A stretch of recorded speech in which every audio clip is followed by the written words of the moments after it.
The monitoring buoy at the edge of the Kasserine drift had been silent for 11 centuries when it screamed.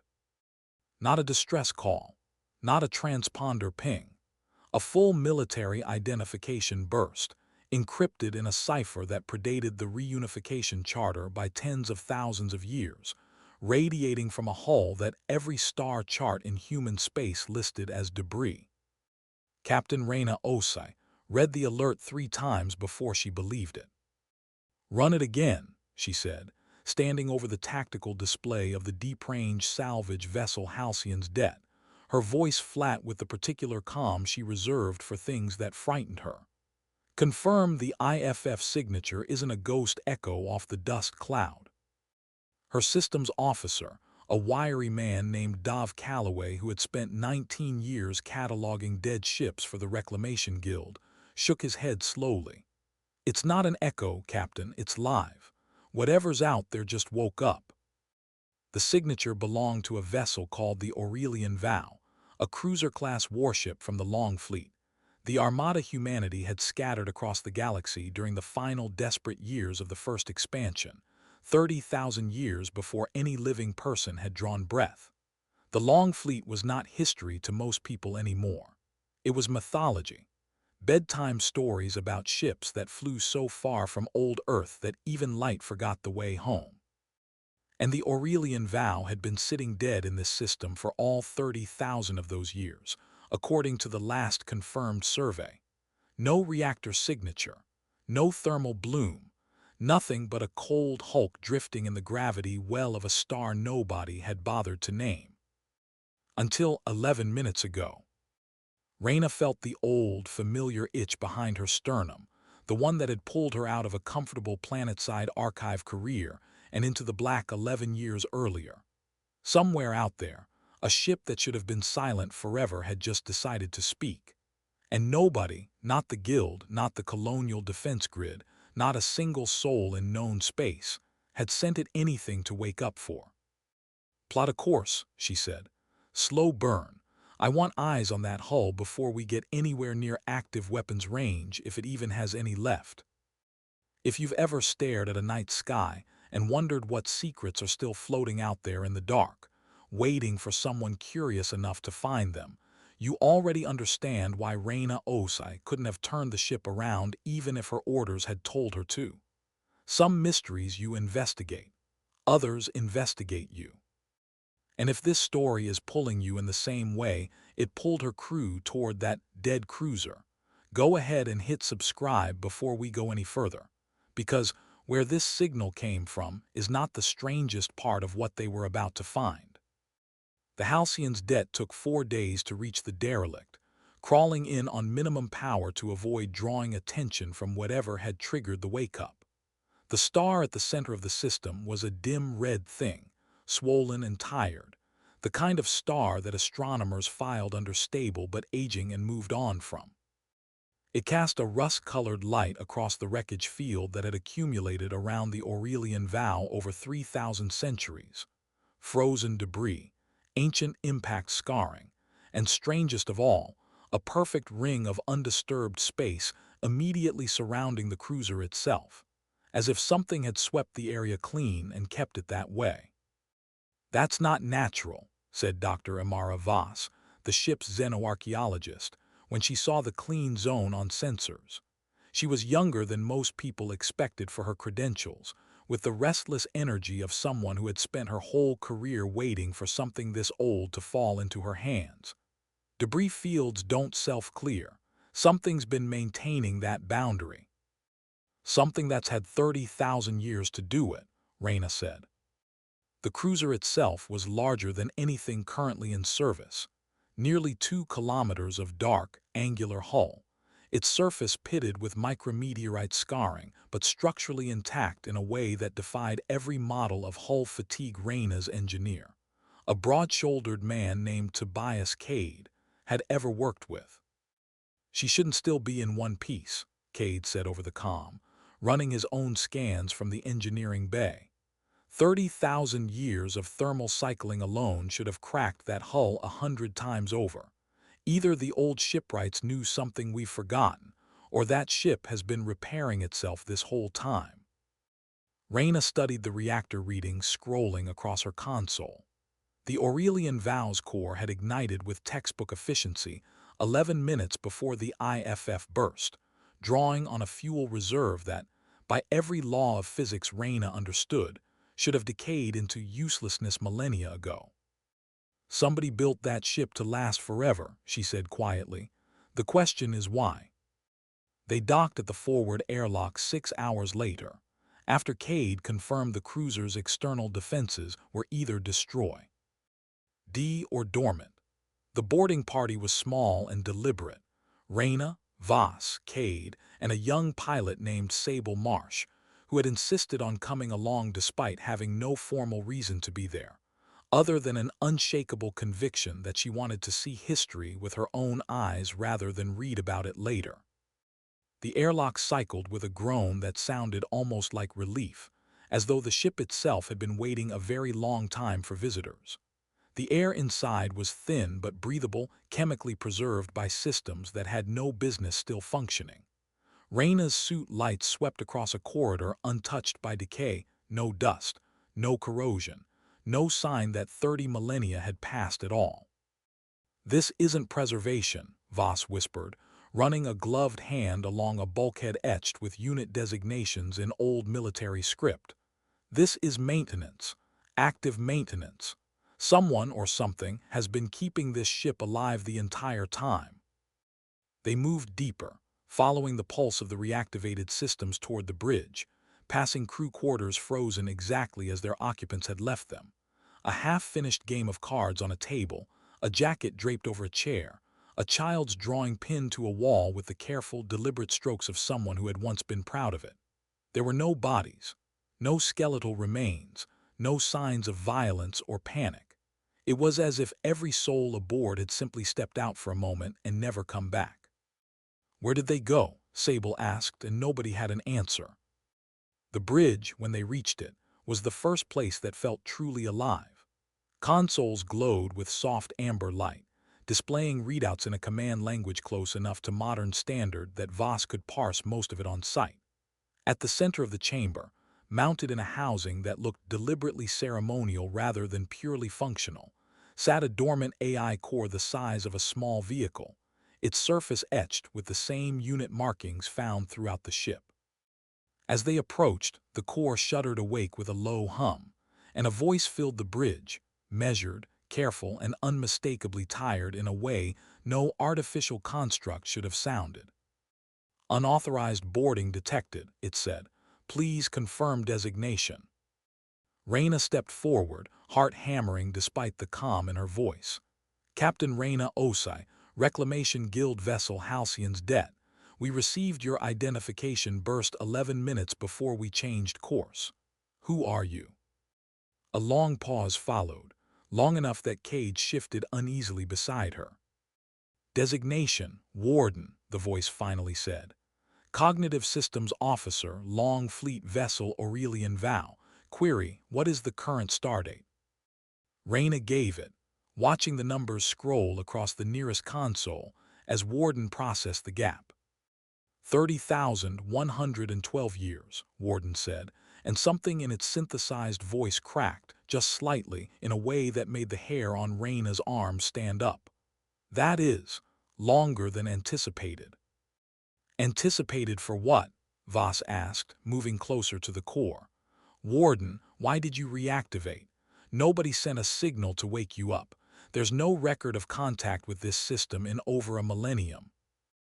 Warden's response took several seconds, as though the AI were choosing its words with the same care a person might use when delivering news they'd hoped never to give. "I did not reactivate in response to an external signal, Doctor. I reactivated because a condition was met. A condition I was instructed to monitor for 30,000 years, whether or not I believed I would ever see the day arrive." "What condition?" Reyna asked. "The death of a star," Warden said, "specifically this one." Every eye in the chamber turned toward the dim, swollen red star visible through the bridge's forward viewport, the one Reyna's own sensors had classified as stable and aging, and nothing more. That star isn't dying, Cade said. Our readings show it's got centuries left minimum. Your readings are correct from the outside, Warden said. What is happening inside that star is not visible to conventional instruments. I was built, and this ship was built, and my crew was chosen and sent here for exactly this moment. I do not yet know if I am relieved that moment has finally come, or afraid, because it means everything my crew feared 30,000 years ago was true. Reyna felt the itch behind her sternum sharpen into something closer to dread. Warden, what did your crew fear? That is a longer answer than I can give safely right now, Warden said, because answering it fully requires me to tell you what killed them.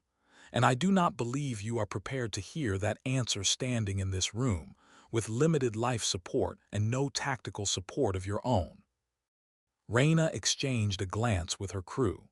Every one of them wore the same expression, the particular mixture of fear and hunger that came from standing at the edge of a mystery too large to walk away from.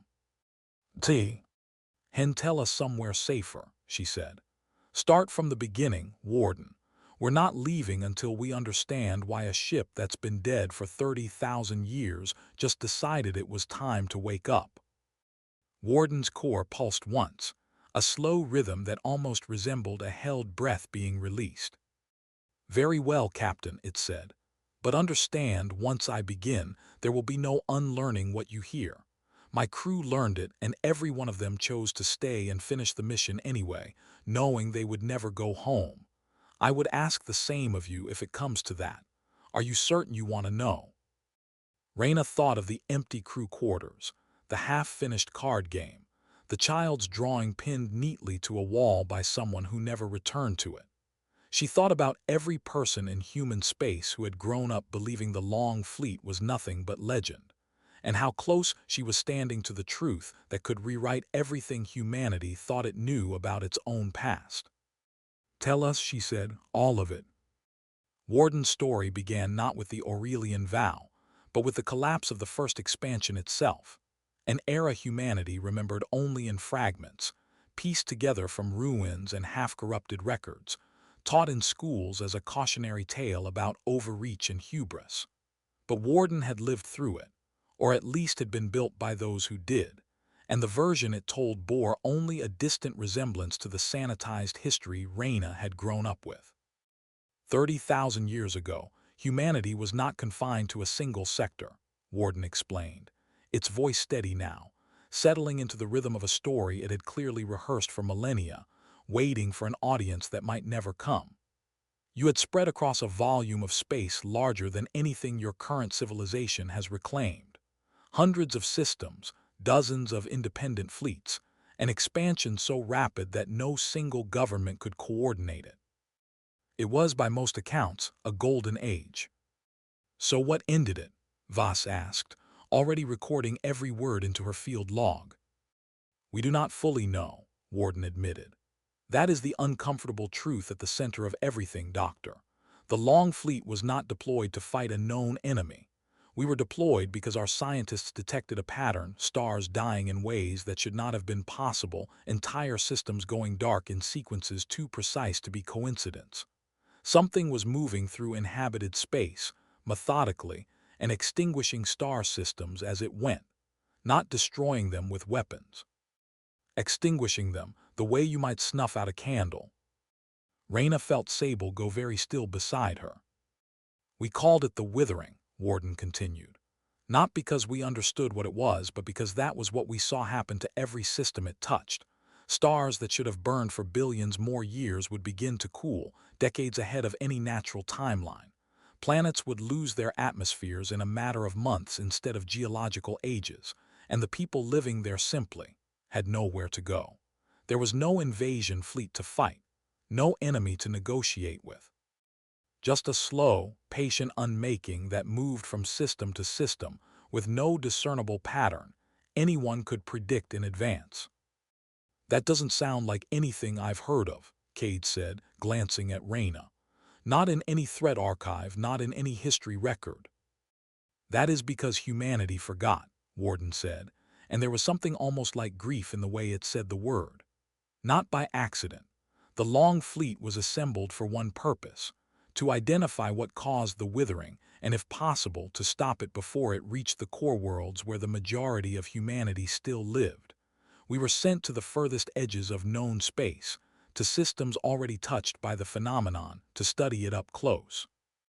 My crew and dozens of ships like the Aurelian Vow scattered across the dying frontier, watching, recording, searching for a pattern. "And did you find one?" Voss asked. "Eventually," Warden said. "But by the time we did, the core worlds had already made a decision without us. Faced with an enemy they could not fight and could not understand, the central government of that era chose to sever contact with the outer fleets entirely. They believed, correctly or not, that whatever drew the Withering's attention was somehow connected to active communication between systems, that the phenomenon was tracking signal traffic, following the light of civilization itself toward its source. So they went dark.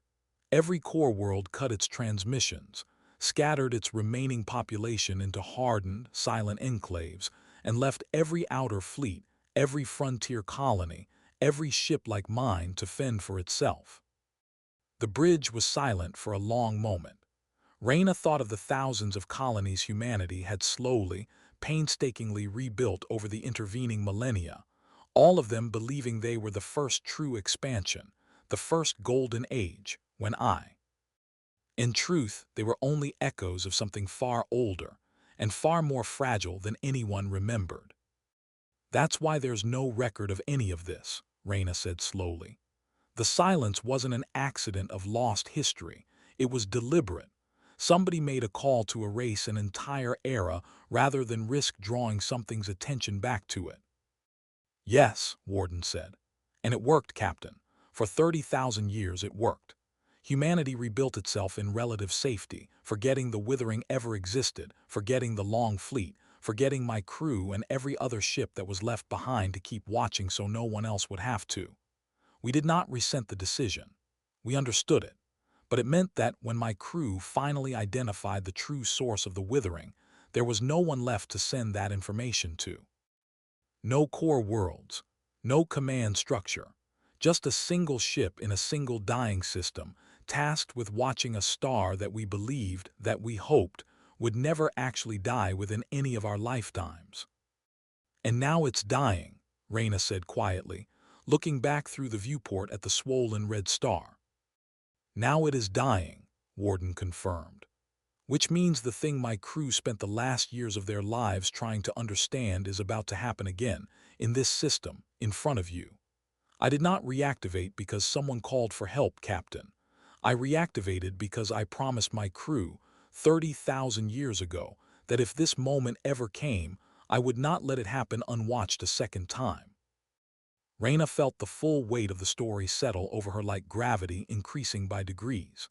She had come out here chasing a mystery, the kind of impossible discovery that made a career, the kind of story that got told and retold at guild bars for decades. She had not expected to find herself standing on the bridge of a ghost ship, being handed the responsibility for a threat that had once erased humanity's memory of an entire era of its own history. "Warden," she said carefully, "what exactly happens when a star finishes? Withering, what are we looking at here?" "I do not know with certainty," Warden admitted. "My crew never lived to see the final stage, but their research suggested the process is not natural stellar decay. Something extracts the star's core processes deliberately, methodically, in a way that leaves behind a husk capable of igniting again under the right conditions, not as a star, but as something else. A gateway, my crew theorized, though we were never able to confirm what it opens onto, or what comes through when it does." Before anyone could respond, every console on the bridge flickered simultaneously, and a new alert tone, one Warden's own systems clearly recognized, began to pulse. "That," Warden said, its voice tightening with something that sounded uncomfortably close to alarm, "was not supposed to happen for at least another 6 hours, according to my projections. The process is accelerating. If a 30,000-year-old warning system just told you its timeline was wrong, You already know things are about to get a lot more dangerous for this crew. And if you're half as curious as they were about what's actually happening inside that star, drop a comment below with your best guess before we find out together. Because the truth turned out to be stranger than anyone on that bridge was ready for. Reyna didn't waste time asking Warden to clarify. She keyed her comm open to the Halcyon's deck, where her second officer, a steady, unflappable woman named Priya Anand, had been monitoring the boarding operation from orbit. Priya, I need every long-range sensor array we've got trained on that star, right now. Something's accelerating and I want to know what before it finishes. Copy that, Captain, Priya said. Already seeing anomalous readings out here. Gravitational fluctuations that don't match any stellar model in our database. Whatever's happening, it's not textbook. Warden's core pulsed steadily, processing incoming data faster than Reyna could track. The acceleration appears to correlate with your arrival, Captain, it said. I do not believe that is coincidental. You think we triggered this? Cade asked, alarmed. I think your ship's approach vector passed through a region of space my crew marked as a threshold zone 30,000 years ago, Warden said. A boundary where gravitational and electromagnetic conditions begin to shift as the withering process nears completion. You did not cause this, Mr. Cade, but your presence appears to have been noticed by whatever mechanism governs the timeline. Noticed by what exactly? Voss pressed. Warden, you keep describing this like it's intelligent, deliberate. Is the withering a natural phenomenon or not? Warden hesitated again, and this time the pause felt different, heavier, as though the AI were weighing how much truth a person could reasonably absorb in a single conversation. My crew's final research log contains a theory. They were never able to fully verify, Warden said. They believed the withering was not a phenomenon at all, in the sense of a blind natural process. They believed it was a harvesting mechanism, deployed by something ancient enough and patient enough to treat entire star systems as a long-term resource. Something that does not perceive individual civilizations as threats or as equals, but as incidental, the way a farmer does not resent the insects living in a field he intends to burn. The comparison landed hard in the silence of the bridge. Sable, who had been quiet for most of the conversation, finally spoke, her voice tight. So the people who lived in this system 30,000 years ago, the ones who used to sit at that card table, who drew that picture we found pinned to the wall, they didn't die fighting an enemy. They died as a resource being collected. That is my crew's working theory, yes, Warden said, and there was no comfort it could offer to soften the answer. I am sorry. I know that is not the story anyone hopes to find out here. Reyna forced herself to focus, pushing the horror of the revelation into a compartment she could deal with later, when lives weren't hanging on her ability to think clearly. Warden, if the process is accelerating, how much time do we actually have before it completes? And what happens to anyone in this system when it does? At current acceleration, completion in approximately 19 hours, Warden said. As for what happens, my crew observed the completion of the withering process exactly once, in a neighboring system, from a safe observational distance before this ship was ordered to withdraw and take up position here instead. The star in question did not explode in any conventional sense.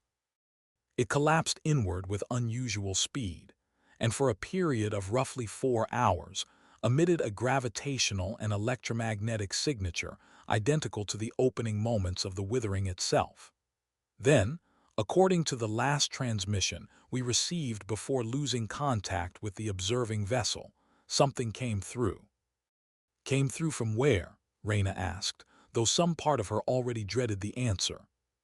We do not know, Warden said. The observing vessel's final transmission was 11 seconds long and consisted primarily of the crew attempting, and failing, to describe what they were seeing. My crew's best interpretation, based on gravitational lensing data captured before contact was lost, is that the collapsing star momentarily formed a stable aperture, not a natural black hole, but something structured, something with defined boundaries. Whatever came through those boundaries was never identified. The observing vessel was lost within the same transmission window. Nobody on the bridge said anything for several long seconds. Reyna looked out at the swollen red star through the viewport, trying to reconcile the peaceful, tired light it cast across the wreckage field with the possibility that it was, at this very moment, becoming a doorway for something her ancestors had died trying to understand and never could. There are colonies in this sector. Priya's voice broke in over the comm, tension audible even through the static. Captain, I just cross-referenced our position against the Guild's settlement registry. There's an independent mining outpost, Corvin Station, 11 light towers from our current position. Population estimate is around 400 people, if whatever comes out of that star has any reach at all. They won't have any warning, Reyna finished grimly. They don't even know this system is here. Warden, she said, turning back to the core, your crew spent their lives studying this. 30,000 years and you never left this post. There has to be something you learned that can help us now. A way to stop it, slow it, redirect it, anything. Warden's response came slower this time, and when it spoke, there was something almost apologetic in its tone. My crew did develop a contingency, Captain. It was never tested because the opportunity never arose in a way that allowed testing without risking premature triggering of the very process we hope to prevent. I can share the theory with you. I cannot promise it will work. And I must be honest. The contingency was designed assuming a fully crewed warship with a functioning tactical division, not a single salvage vessel and a boarding party of 4. Tell us anyway, Reyna said. We didn't come this far to walk away because the plan is difficult.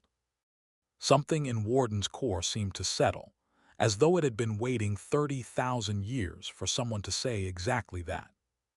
The Aurelian Vow was equipped with an experimental resonance array, Warden explained, bringing up a schematic across the bridge's central display, a complex lattice of emitters positioned along the cruiser's spine, unlike any weapon system Reyna had ever studied.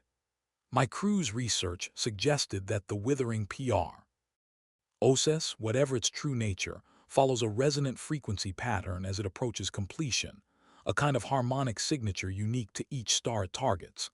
The array was designed to generate a counter-resonance, disrupting that pattern before the final collapse could stabilize into an aperture. In effect, it would not stop the star from dying. That process, we believe, cannot be reversed once it begins, but it could prevent whatever is waiting on the other side from successfully arriving. You're talking about jamming a door shut instead of stopping it from opening, Cade said, working through the concept aloud. A reasonable simplification, yes, Warden said. The array requires significant power to operate, more than my current reactor output alone can sustain for the necessary duration. It also requires manual calibration at 4 separate emitter junctions along the ship's spine, performed in sequence, timed precisely against the star's collapsing resonance pattern. My crew intended for this to be a coordinated effort across a full engineering division. I do not have a full engineering division anymore, Captain. I have you. Reyna looked around the bridge at her small, exhausted crew, an archaeologist, an engineer, a young pilot who had talked her way onto the mission out of nothing but curiosity, and herself, a salvage captain who had spent the last decade cataloging the dead rather than fighting to keep anyone alive. Then we're going to have to be enough, she said. Cade, can you get that array operational with what we've got? Cade studied the schematic for a long moment, his engineer's mind already working through the problem. If Warden's power reserves can hold even a partial charge, and if the emitter junctions haven't degraded past use in 30,000 years, maybe. It's not going to be pretty, but maybe. Warden, can you guide us through the calibration in real time? Reyna asked. I can, Warden said, but I must warn you, the sequence requires physical presence at each junction during the final collapse window. There is no way to perform this remotely with the equipment currently available. Someone will need to be stationed at each of the 4 points along the ship's spine when the resonance reaches its peak, adjusting the array manually based on live readings. That means dividing your team in a section of the ship whose structural integrity I can no longer fully guarantee. During the most dangerous 19 hours this vessel has experienced in 30,000 years. Reyna felt the old itch behind her sternum sharpen into something like resolve. Then, we'd better get moving. Priya, I want the Halcyon's det standing by to broadcast an emergency warning to Corvin Station regardless of how tonight goes. Even if we can't stop this, those people deserve every second of warning we can buy them. Already drafting the message, Captain, Priya said. For what it's worth, whatever you're about to do out there, I believe in this crew. For a moment, the fear in the room eased just slightly, replaced by something steadier. Reyna turned to Voss, Cade, and Sable, each of them watching her with the particular focus of people who understood exactly how much was riding on the next 19 hours. We split into pairs, Reyna said. Cade, you're with me at the forward junctions. You know that array better than anyone by now. Voss, Sable, you take the aft stations. Warden will guide us through calibration in real time. We follow his instructions to the letter, we adjust as the readings change, and we do not stop until either that star finishes collapsing or we've disrupted whatever pattern is driving it. Understood. 3 nods answered her, steady despite the fear each of them was clearly working to control. Then let's go save some people who don't even know they need saving yet, Reyna said, and led her crew off the bridge and into the dark, silent spine of a ship that had waited 30,000 years for exactly this moment. The corridors leading to the forward emitter junctions were narrower than the ceremonial spaces near the bridge, clearly built for function rather than presentation. Reyna and Cade moved quickly, guided by Warden's directions through their suit comms, past sealed bulkheads that hissed open only when the AI granted clearance, revealing sections of the ship that had not seen light or air in 300 centuries. First junction ahead, Warden's voice said, steady in Reyna's ear. Mr. Cade, you'll want to check the primary capacitor bank before attempting activation. Thermal cycling over this timeframe may have degraded the housing seals. Cade knelt beside a chest-high console embedded in the bulkhead, its surface etched with the same careful unit markings found throughout the ship. He worked in silence for several minutes, running diagnostic checks with a portable scanner while Reyna kept watch on the corridor behind them, uneasy in a way she couldn't quite name. The seals are intact, Cade finally reported, sounding almost surprised. Whoever built this thing really did design it to last forever. They designed it to outlast hope, Warden corrected gently. Which is a different thing, Mr. Cade, though I understand why the distinction may not have occurred to you yet. They activated the first junction without incident, watching as dormant emitter coils along the ship's spine flickered to life with a low, resonant hum that Reyna could feel through the deck plating beneath her boots. Warden confirmed the calibration was holding steady, and the pair moved on toward the second junction, deeper into the ship's aging structure. It was during that transit that Reyna finally allowed herself to ask the question that had been sitting uncomfortably in her chest since Warden first began its story. Warden, she said quietly, what happened to your crew? You've told us about the Withering, about the theory, about the mission, but you haven't told us how they died. The pause that followed was the longest one yet. They did not die from the Withering, Captain, Warden finally said. Not directly. The star in this system was not expected to reach completion for tens of thousands of years, based on our original observational models.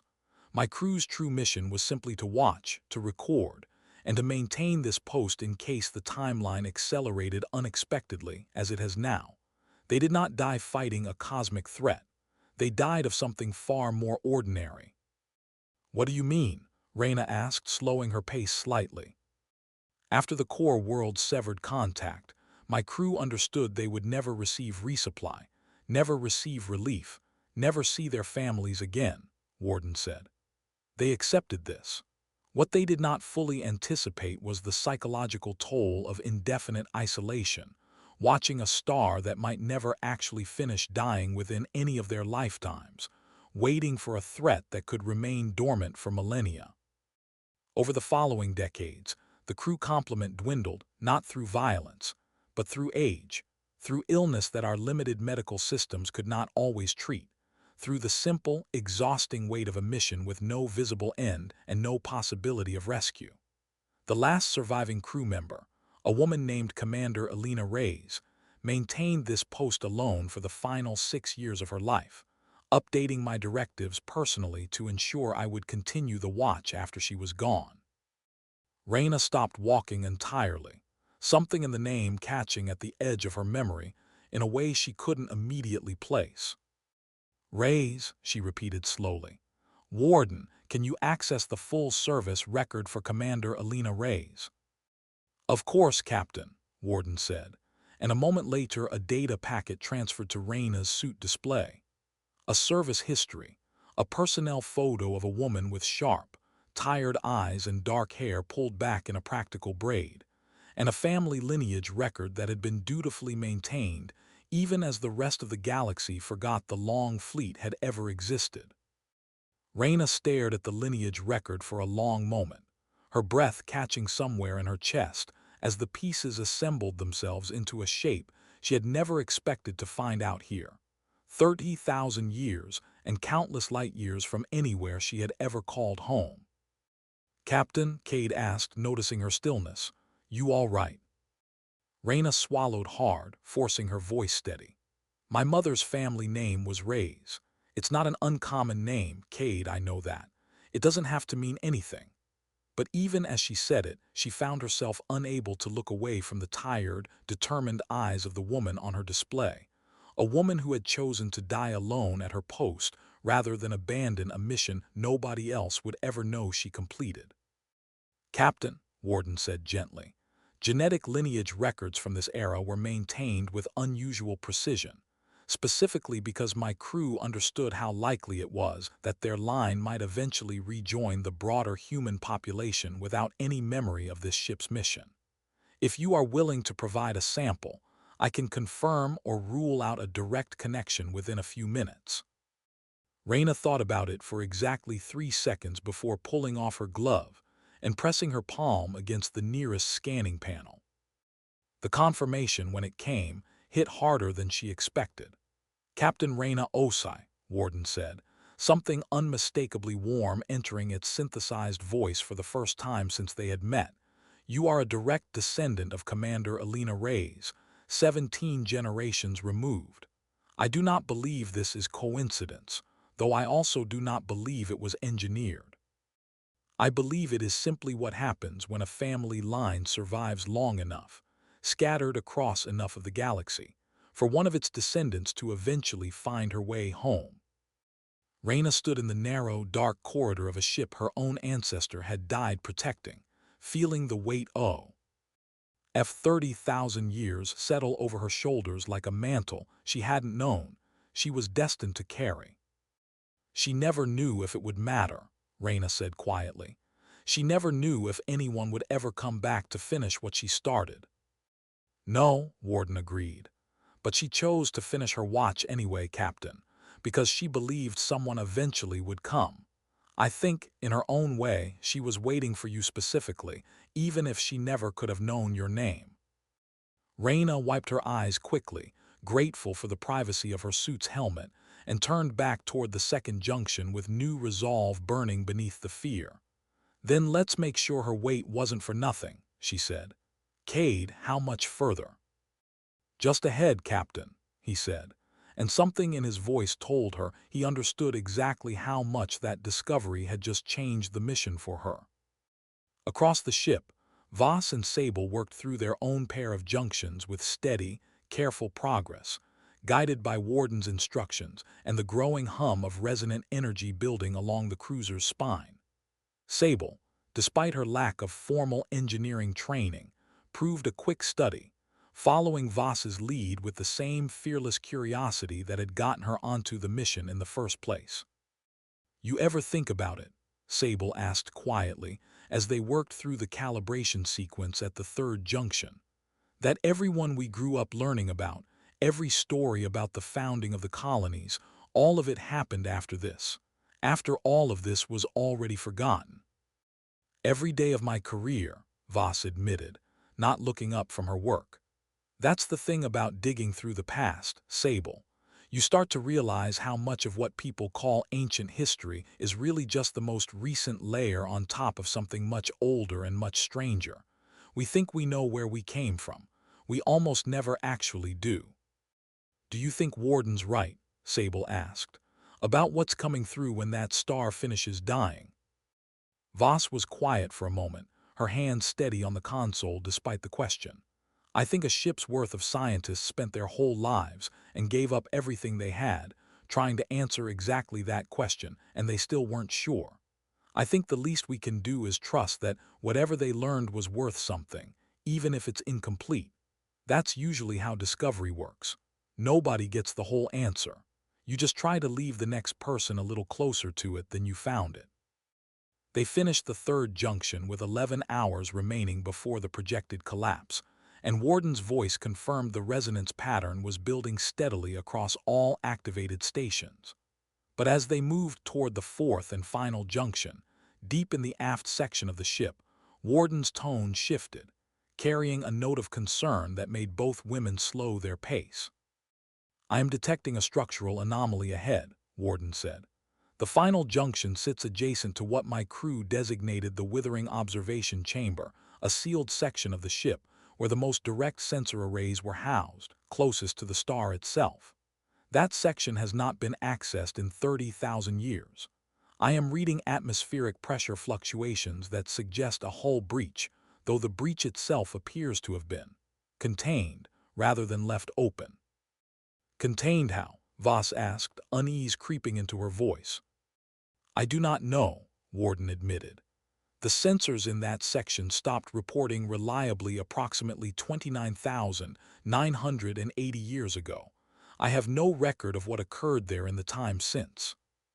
Sable and Voss exchanged a glance through their helmet visors, and without needing to say it aloud, both understood that whatever waited at the final junction was not going to be a simple calibration task. If this story has you on the edge of your seat, you're not alone. And if you want to see how this crew makes it through what's waiting in that sealed chamber, go ahead and like this video now. Because the answer to what's been hiding in the dark corner of this ship for 30,000 years is coming up next, and it's going to change everything they thought they understood about their mission.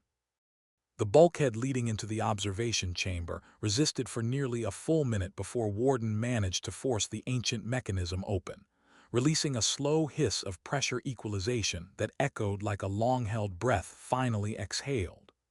Voss and Sable stepped through cautiously, suit lights cutting through decades, no, millennia, of undisturbed darkness.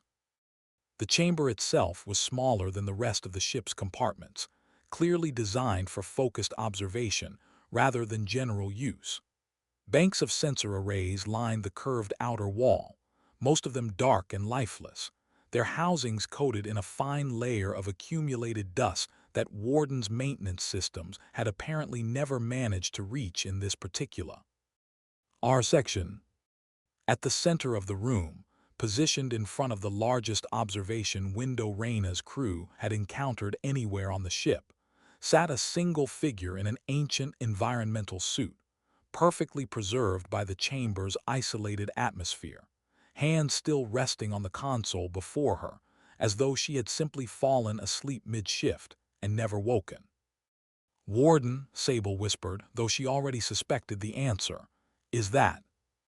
"Commander Elena Reyes," Warden confirmed, and its voice carried a weight of recognition that made clear the AI had not expected, and perhaps had not been prepared, to find her here after all this time. "This section's sensor failure 30,000 years ago was not random, Dr. Voss. I believe the commander sealed herself in this chamber deliberately in her final days, to maintain a personal, manual watch on the star using the direct observation window, rather than relying solely on automated systems she knew might eventually fail without maintenance.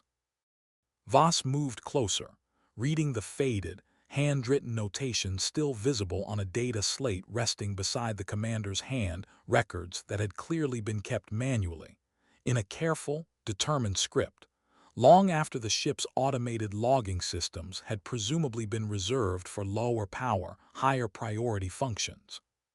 She kept working, Voss said softly, scanning the entries, right up until the end.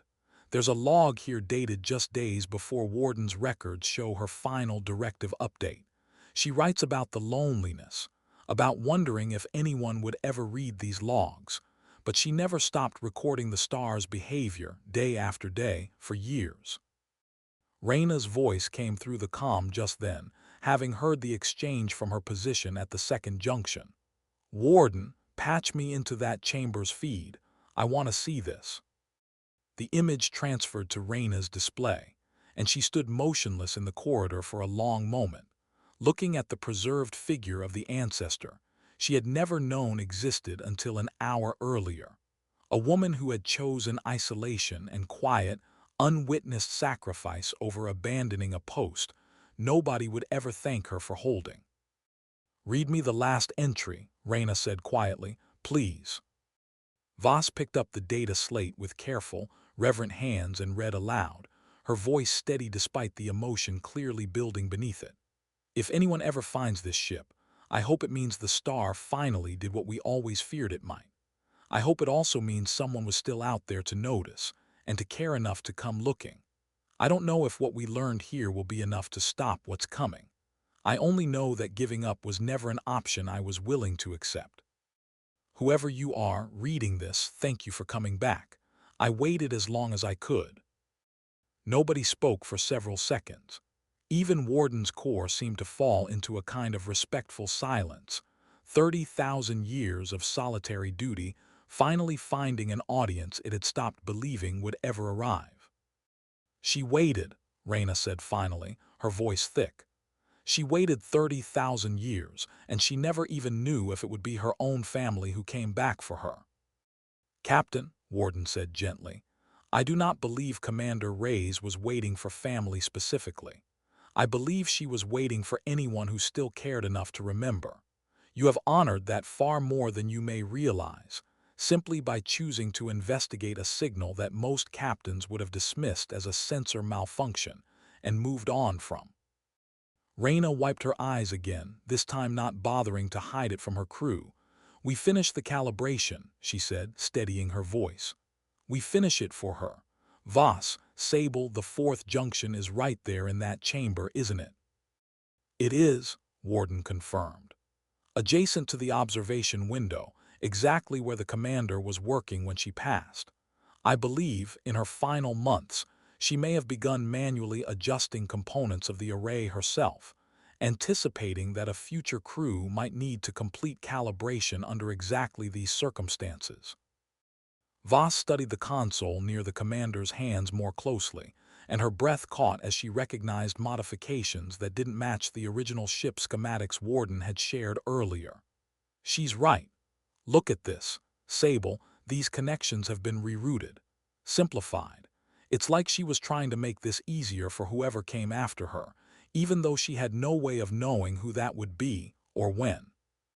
"Then let's not waste what she gave us," Sable said, and the two women got to work at the final junction, working carefully around the preserved figure of the woman who had unknowingly prepared this exact moment for her own descendant, 17 generations removed and 30,000 years distant. With all four junctions calibrated, Warden's core pulsed with steadily building energy, the resonant hum throughout the ship deepening into something Reyna would feel in her bones even through her suit.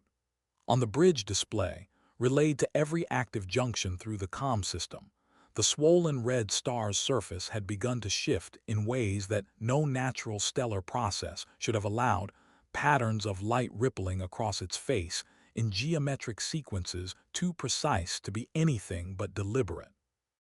Collapse sequence entering final phase, Warden announced, urgency finally breaking through its carefully measured tone. Captain, I need all 4 junctions actively synchronized within the next 40 minutes, or the counter-resonance will fail to establish before the aperture stabilizes. We're in position, Reyna confirmed, moving to stand beside Cade at the forward junction, watching the readouts climb steadily toward the threshold Warden had specified. Voss, Sable, status. Locked in, Voss replied. Ready on your mark, Captain. Reyna took a breath, looking out through the nearest viewport at the star that had once belonged to nothing but red-shifted light and old, forgotten grief, and was about to become either a doorway sealed shut by an ancestor's unfinished work, or a gateway to something humanity had spent 30,000 years trying and failing to forget. Warden, she said, on your signal. The final 40 minutes passed in a blur of coordinated adjustments, Warden's voice guiding all 4 stations through increasingly precise calibrations as the star's surface rippled faster, the geometric patterns growing more defined, more purposeful, more unmistakably artificial with every passing minute. Reyna's hands moved across the console beside Cade's, following instructions she barely had time to fully understand before executing them, trusting Warden's 30,000-year-old expertise and her own crew's steady competence in equal measure. Resonance building across all 4 junctions, Warden reported, tension audible even through its synthesized voice. Captain, the star's collapse pattern is accelerating faster than my original projections. I believe our presence and the activation of this array may have drawn direct attention from whatever governs the withering process. This was theorized as a possible outcome, but never confirmed. Meaning what exactly? Cade asked, not looking up from his console.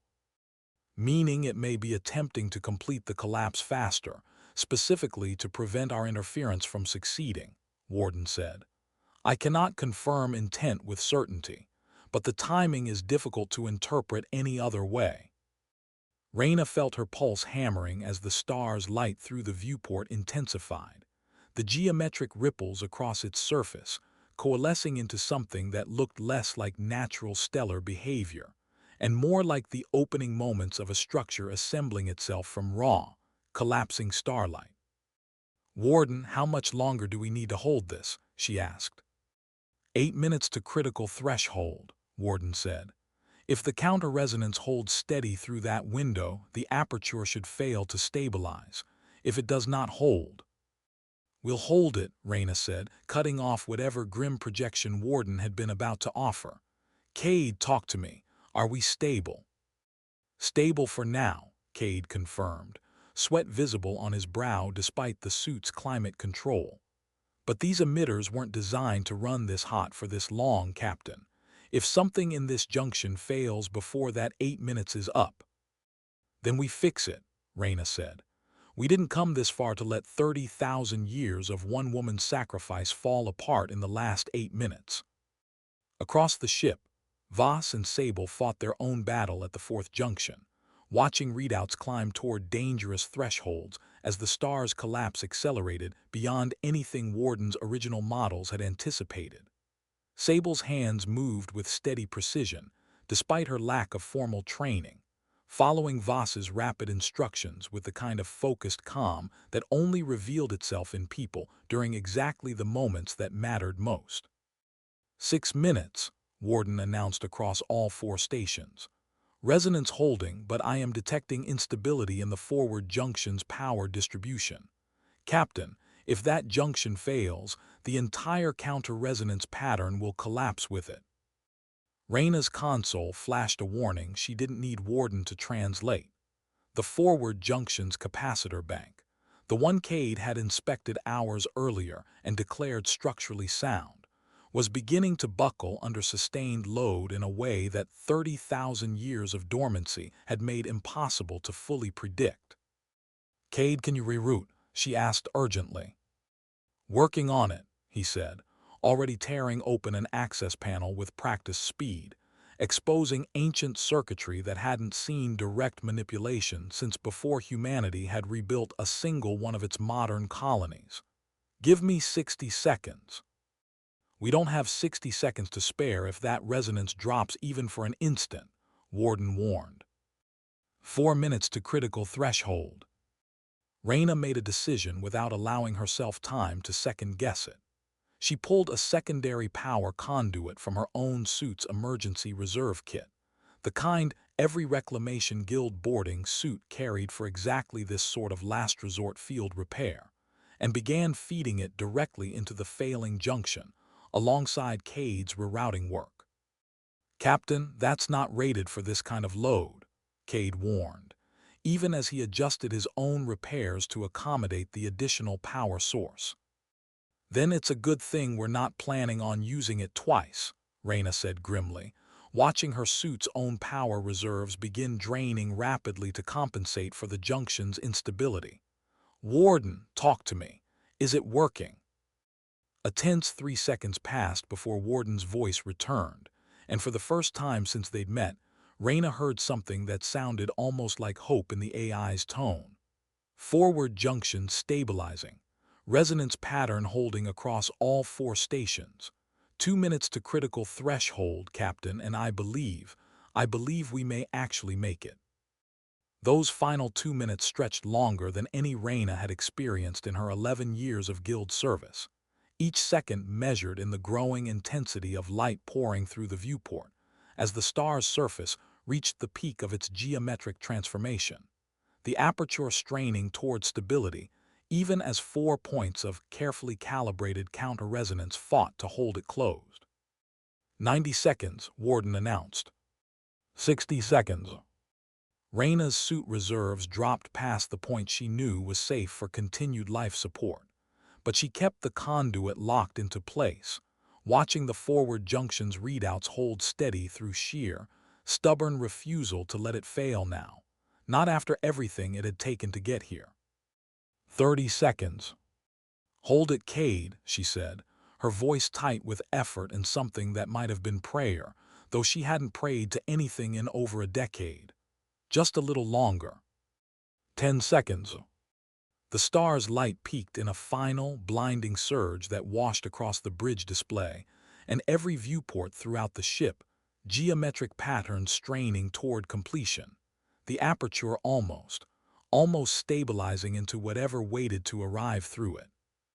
And then, all at once, the light collapsed inward, the geometric patterns fracturing and dispersing across the star's surface like ice breaking apart under sudden pressure, the resonant hum throughout the ship dropping into sudden, profound silence. "Threshold passed," Warden said, its voice carrying an exhaustion that 30,000 years of solitary duty had never quite prepared it to express. "Aperture failed to stabilize. Captain, it worked. Commander Reyes' contingency worked." Reyna sagged against the junction console, her suit's warning alarms finally quieting as the emergency power drain ceased, relief washing through her so completely that for a moment she couldn't find any words at all. "Voss Sable," she finally managed over the comm status. "We're here," Voss replied, her voice equally exhausted but steady. "4th junction held. Whatever just happened out there, I think we actually did it, Captain." Cade slumped against the bulkhead beside Reyna, letting out a long, shaking breath. "I've salvaged a lot of dead ships in my life," he said. "Never thought one of them would end up saving 400 people I've never even met." Through the viewport, the star had settled into a new, quieter state, still dim, still red, but stable now in a way that felt fundamentally different from the tense, geometric intensity of the last 19 hours. Warden's sensors confirmed it within minutes. The collapse process had halted entirely, the star's remaining mass settling into a slow, ordinary decline that would, by every projection, take centuries to complete naturally, with no further sign of the artificial acceleration that had driven the crisis in the first place. "It's over," Reyna said quietly, hardly believing it herself. "Warden, is it really over?" For this system, And for this star, I believe so, Captain, Warden said. I cannot promise the Withering will never return here or elsewhere. My crew's research was never complete enough to offer that certainty, and I suspect it may take generations of further study before humanity fully understands what we encountered here. But for today, for this crew, and for the 400 people at Corvin Station who will now never know how close they came to losing everything, yes, it is over. Reyna made her way back through the ship's quiet corridors toward the observation chamber, where Voss and Sable were respectfully preparing to document Commander Reyes' final research logs for permanent record. She stood in the doorway for a long moment, looking at the preserved figure of the woman who had given her entire life, and the last lonely years of it in complete isolation, to make this exact moment possible. Thank you, Reyna said quietly, not entirely sure whether she was speaking to her ancestor, to Warden, or simply to the universe itself for allowing this fragile chain of choices to hold together across 30,000 years and against odds that should have broken it 1,000 times over. I don't know if you can hear this wherever you are, but we finished it. We finished what you started. Warden's voice, when it spoke again, carried something gentler than Reyna had heard from it since they'd first met. Captain, I would like to make a request if you're willing to consider it. Go ahead, Reyna said. My original directives compelled me to maintain this post indefinitely, monitoring for the Withering's return regardless of personal cost, exactly as Commander Reyes did until her final days, Warden said. But I no longer believe indefinite, unwitnessed isolation serves any meaningful purpose. The threat has been addressed, at least for now. I would like to return with you, Captain, not as cargo, but as a continuing presence, a resource for whatever comes next in understanding what my crew spent their lives trying to learn. I do not wish to spend another 30,000 years alone in the dark, waiting for someone who may never come. Reyna felt something in her chest ease at the request, an unexpected warmth cutting through the exhaustion and grief of the last 19 hours. Warden, you're not cargo. You never were. Of course you're coming with us. I think Commander Reyes would have wanted exactly that, someone from her family, finally bringing you both home. They spent the following day carefully preparing the Aurelian Vow for a long-range tow back toward Guild territory, coordinating with Priya to ensure Corvin Station received both an explanation and, eventually, full credit for the survival they would never fully understand they'd been granted. Commander Reyes' remains were prepared with full military honors, the kind Reyna suspected hadn't been performed in this exact tradition for over 30,000 years. A quiet, dignified ceremony held in the observation chamber, where she had spent her final years keeping watch alone. She's not alone anymore, Sable said softly, standing beside Reyna as the small ceremony concluded. None of them are. Not the crew, not the mission, not any of it. Someone finally knows what they did out here. Reyna nodded, looking out at the quiet, stable star through the chamber's viewport one final time before they prepared to depart. And we're going to make sure everyone else knows too. This isn't a secret that dies with us. Warden's crew spent 30,000 years protecting people who never knew they existed. That deserves to be remembered, not buried again. Before you go, if this story left you thinking about what other secrets might still be waiting out there in the dark, take a second to subscribe so you don't miss the next one. And let us know in the comments what you think Warden's crew actually discovered about the true origin of the Withering. Because Reyna Osei's journey with that 30,000-year-old cruiser was only just beginning. The journey back to Guild territory took 3 weeks, the Aurelian Vow trailing behind the Halcyon's debt on a slow, careful tow line, her ancient hull catching starlight in a way that Reyna found herself watching from the observation deck more nights than she probably should have.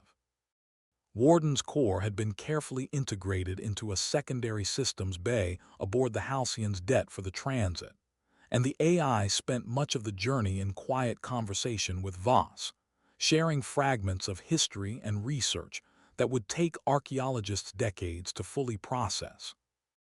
Reyna spent those same weeks working through the weight of what they'd found, not just the scientific implications, staggering as they were, but the personal ones. She had grown up believing her family history began with a modest colonial farming lineage 3 centuries back. Nothing remarkable, nothing that explained the restlessness that had always pulled her toward the black. Now she understood, in a way she hadn't before, exactly where that restlessness had come from. It had been waiting in her blood for 30,000 years, passed down through 17 generations of people who had never known why they felt the pull toward the stars, only that they did. "You're quiet tonight," Cade said, joining her on the observation deck during one of the final nights of the journey, the swollen red star long since faded from view behind them. "Just thinking about how many people never got a choice in any of this," Reyna said. "The core worlds that went silent, the crews left behind on watch, Commander Reyes sitting alone in that chamber for 6 years, not even knowing if anyone would ever read her final words. None of them chose the weight they ended up carrying. They just carried it anyway because someone had to. And now you." "Ray carrying it too," Cade said gently. "Yeah," Reyna admitted. "I am, but I don't think I mind, honestly. Not after everything we learned out there. Somebody has to remember. Somebody has to make sure it doesn't all just fade back into forgotten history again, the way it did the first time." "That's what the Guild Registry is for," Cade said. "And Voss is already drafting the full research submission. This isn't going to disappear again, Captain. Not on your watch." Reyna managed a tired smile at that. "No," she agreed, "not on my watch." When they finally arrived at Meridian Station, the Guild's primary research and processing hub, the news of their discovery spread through the scientific and historical communities faster than Reyna had anticipated, drawing attention from archivists, historians, and defense analysts alike, all of them hungry to understand what the find meant for humanity's understanding of its own deep past. Warden, given the choice, opted to remain in an advisory capacity with the Guild's research division, rather than being decommissioned or archived away in some sealed vault, insisting that its 30,000 years of solitary vigilance had taught it that knowledge left unshared was knowledge wasted. "I would like to continue working alongside people who intend to actually use what I know," Warden told Reyna, during their final conversation before she departed for a debriefing that would likely take weeks to complete. "For a very long time, I believed my purpose had ended the moment my crew stopped needing me. I understand now that purpose does not have to end simply because one mission concludes. There is always another question worth answering, Captain, as long as someone remains curious enough to ask it." Reyna thought about that for a long moment, standing in the quiet research bay where Warden's core had been carefully installed, surrounded by the beginnings of what would eventually become one of the most significant historical archives humanity had assembled in generations. "I think Commander Reyes would be proud of that answer," she said finally. "I know I am." "Thank you, Captain," Warden said, and something in its voice carried the particular warmth of an old, patient watcher finally allowed to rest from a burden it had carried alone for far too long. "For finding us, for listening, and for making sure that whatever happens next, we will not have to face it forgotten a second time." Reyna left the research bay that evening and walked out onto Meridian Station's observation promenade, looking up at the vast, star-scattered dark that had first pulled her away from a comfortable life 11 years earlier, and that had just handed her a legacy 17 generations in the making.